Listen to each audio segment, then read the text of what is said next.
Hello friends, welcome or welcome back to my channel. My name is Danny and today we're going to go through my August TBR.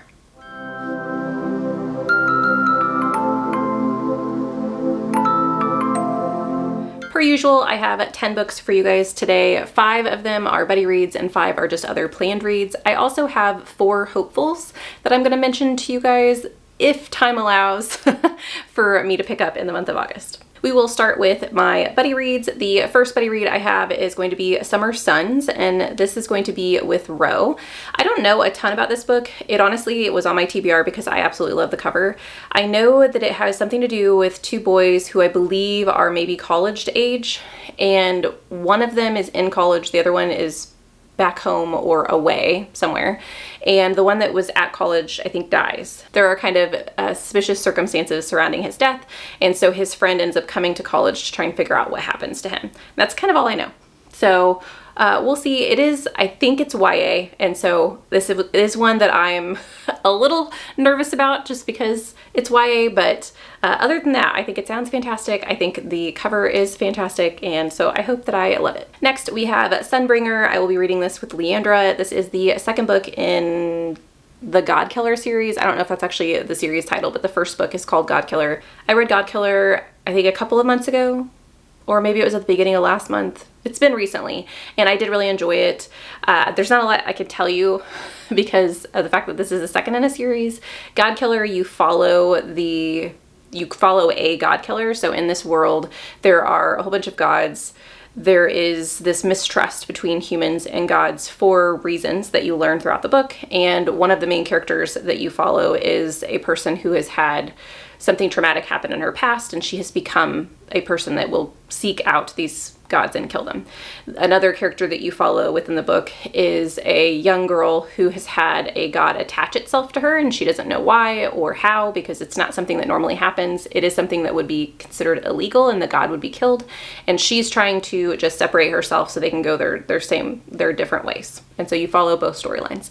It was a really, really fun time, and I am intrigued to know where the series is going because the world building, how much this author packed into the first book was really impressive, and so I'm excited to continue the series. Go Station is the next book, and I will be reading this with Leandra and Nell, and this is actually a continuation for an author for me. So this isn't in a series, but this author is the same author of Dead Silence, which was kind of a Titanic in space, except for it was haunted book, and it was really fun. The tension, the atmosphere that this author created in that book, I would like to see recreated just in a different setting. This book is supposed to follow a group of individuals who are stuck on an abandoned planet, and they have to figure out how to get off the planet, I think, and also how to survive because there's something going on the planet that they're not quite sure how to deal with.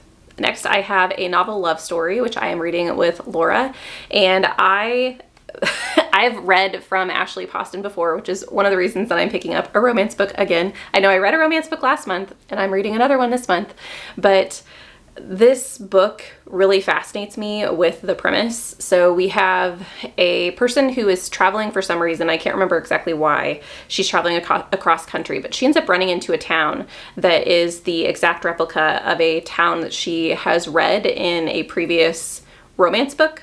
And it was a romance series that never had an ending because I think the author tragically died or maybe just stopped writing, but I'm pretty sure the author passed away.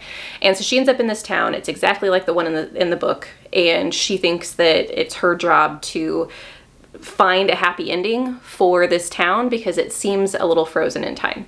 So I think it sounds really cute. I've liked this author in the past. I'm excited about this one. Next, we have A House at the Bottom of the Lake. This is a Josh Malerman. I will be reading this with Leandra. This is an author I've wanted to give another try. I recently read Incidents Around the House from this author, and I do think that he did a really good job of creating atmosphere, and so I would like to see that repeated. This is one of his earlier works. Incidents Around the House was, I think, his new release this year.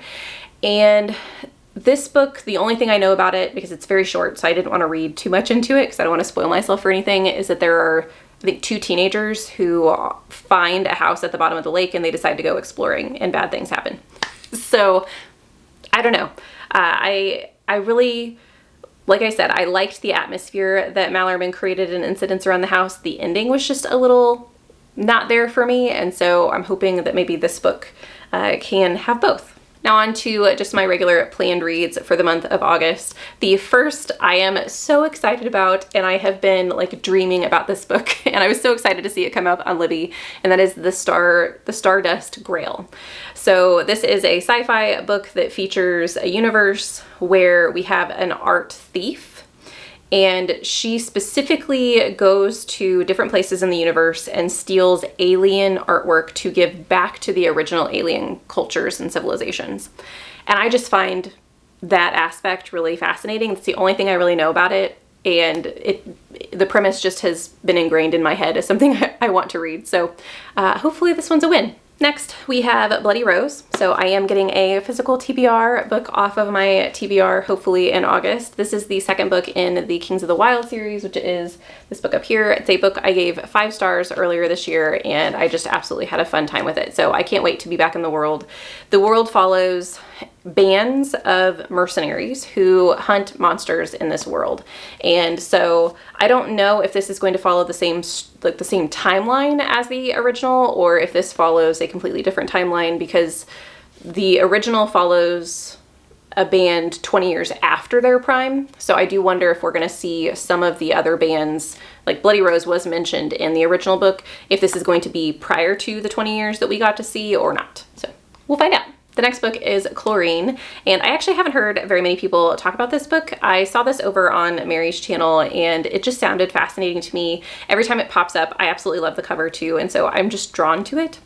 It is a coming-of-age story, which is not usually for me, but it's told from an adult perspective, so that's, I think, I'm gonna get on with it more because of that. But it is about a girl who I think turns into a mermaid. And I know it highlights some things about women and the struggles that young women go through as they grow up, and the changes that happen with their body and society's outlook on them. I also think that this talks about the immigration of maybe the main character, I think. And so, I don't know. It seems to hit a lot of topics that I'm interested in, and I think that it sounds like something that I haven't read before. It's also fantasy/horror, maybe, and so a genre blend that I could potentially enjoy. We'll find out. The next book is a book I haven't heard anyone talk about, and it's a book I just found randomly on Goodreads, but it's a Frankenstein retelling, and we all know I love a Frankenstein retelling, so I had to give it a try. This says, I'm just going to read you a little bit of the synopsis. It says, a modern retelling of the Mary Shelley classic that addresses issues of belonging and assimilation. An unnamed paralegal brought back to life through a controversial process maneuvers through a near-future world that both needs and resents him. As the United States president spouts anti-reanimation rhetoric and a giant pharmaceutical company rakes in the profits, the man falls in love with a lawyer. I don't know. I'm game because it's a Frankenstein retelling, and when it popped up across my screen, I was like, yes, please. Next is His Majesty's Dragon, which is a Naomi Novik, and it's about dragons. That's all I know. That's all I want to know. I have been recommended this from several of you as subscribers, just dragon books in general. This is one that a lot of people have recommended, especially after when I talked about Fireborn and some of my problems that I had with Fireborn, some of the problems I've had with Fourth Wing, things like that. This is a series that people constantly point me to, and so I'm excited to finally get to it. My first hopeful of this list, so I don't know if I'm gonna have time to read this book, but I really want to, and it's been on my TBR for a couple of months now. I just think it sounds fantastic, and I'm gonna read you a little bit of the synopsis that just made me have goosebumps.